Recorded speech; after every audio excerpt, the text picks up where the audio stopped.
Are की value -1 to 1 लाई करती है, इसको प्रूफ करने के लिए हम लोग हेल्प लेंगे एक रिजल्ट की, जिस रिजल्ट को हम लोग बोलते हैं Cauchy Schwarz inequality. That is Cauchy-shorts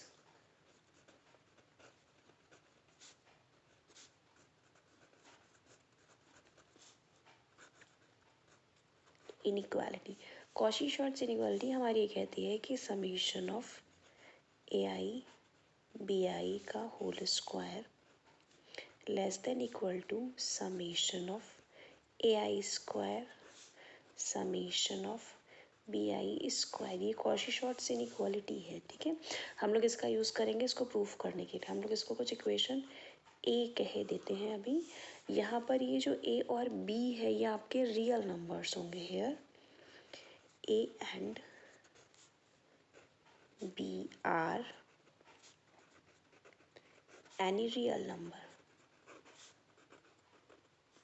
ठीक है। अब क्योंकि A और B रियल नंबर हो सकते हैं कोई भी, तो इसकी कुछ भी वैल्यूज हो सकती है।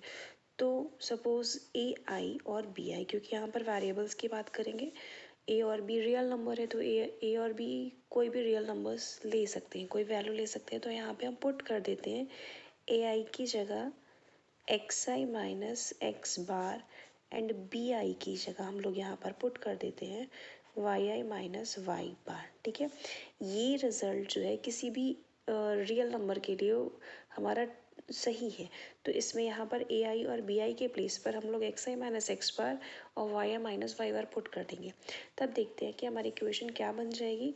जो इक्वेशन A है वो हमारी क्या हो जाएगी, ये हो जाएगी आपकी summation of XI minus x bar YI minus y bar का whole of square less than equal to summation of XI minus x bar का square summation of YI minus y bar का होल स्क्वायर, ठीक है।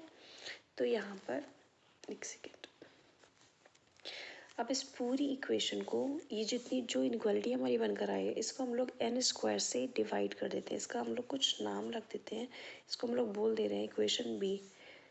यहाँ पर हम करेंगे dividing equation B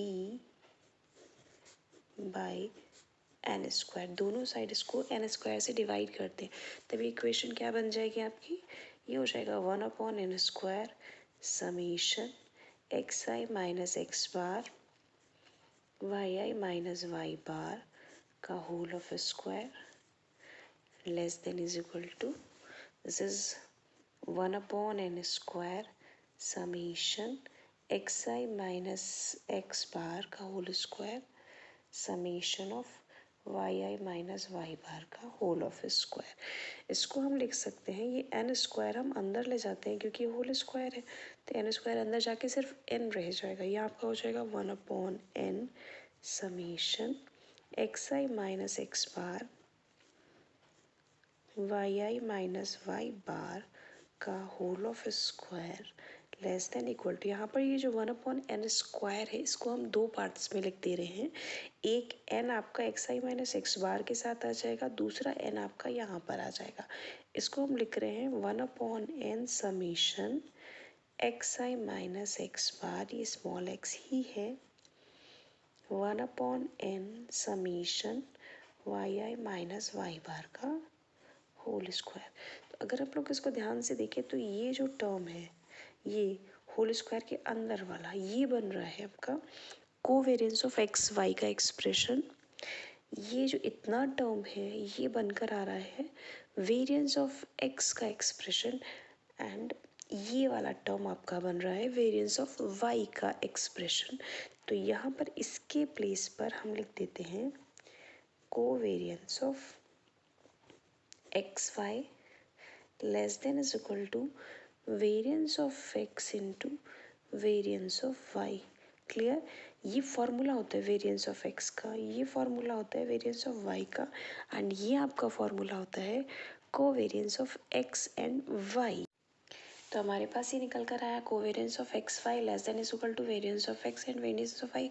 हम दोनों साइड इस इनइक्वालिटी में डिवाइड करवा दे रहे हैं वेरियंस ऑफ एक्स और वेरियंस ऑफ वाई की।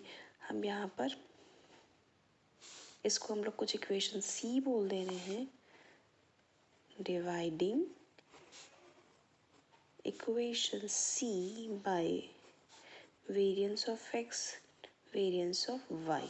क्या बन जाएगा, सॉरी यहाँ पर होल स्क्वायर था,